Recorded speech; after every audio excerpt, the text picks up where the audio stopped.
आजची रेसिपी आपण बनवणार आहोत साबुदाण्याची खिचडी। चला तर मग बघूया काय काय त्याला साहित्य लागतं ते। एक बाउल भिजवलेला साबुदाणा, कढीपत्ता चिरलेला, 2 ते 3 मिरच्या,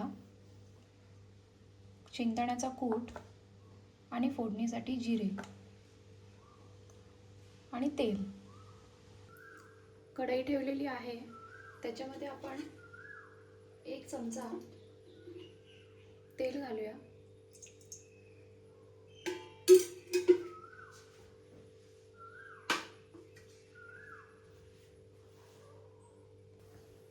तेल गरम होत आले की त्याच्यामध्ये आपण अर्धा चमचा जिरे घालूया। जिरे तडतडले की त्यामध्ये कढीपत्ता घालून घ्यायचा।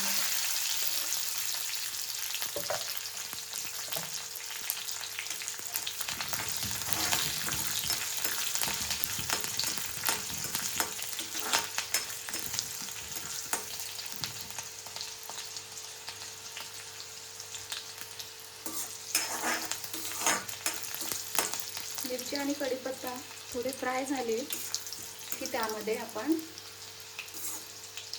भिजवलेला साबुदाणा मिक्स करूया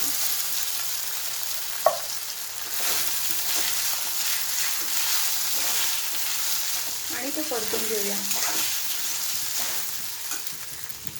आपण ह्यामध्ये बटाटाही घालू शकतो, पण आज मी बटाटा घातलेला नाही आहे। आता यामध्ये आपण चवीपुरतं मीठ घालूया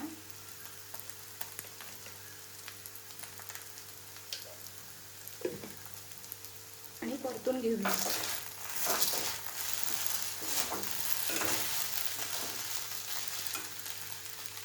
यामध्ये आपण आता शेंगदाण्याचा कूट घालूया,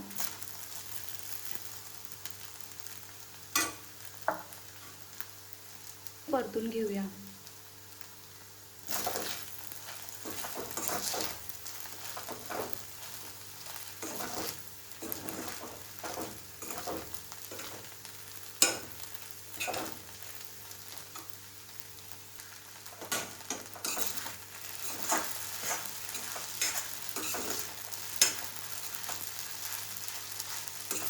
अशा प्रकारे जर तुम्ही साबुदाणा खिचडी बनवली तर ती तुमची कधी चिटकणार नाही, सुटसुटीत होईल। एकदा ट्राय नक्की करा। आणि अजूनपर्यंत जरी तुम्ही सबस्क्राईब केलेलं नसेल माझं चॅनल तर सबस्क्राईब करा, शेअर करा, लाईक करा आणि अशा नवनवीन रेसिपीजसाठी तुमचं प्रेम मला द्या।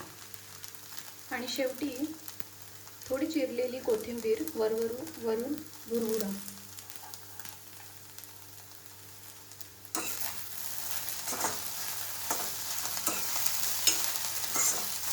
अशा प्रकारे खिचडी बनवून रेडी आहे। चला तर सर्व करूया।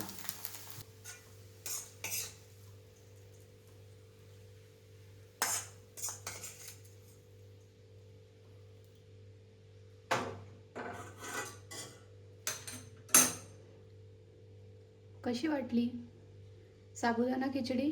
करून नक्की पहा आणि कमेंटमध्ये नक्की सांगा। Thank you.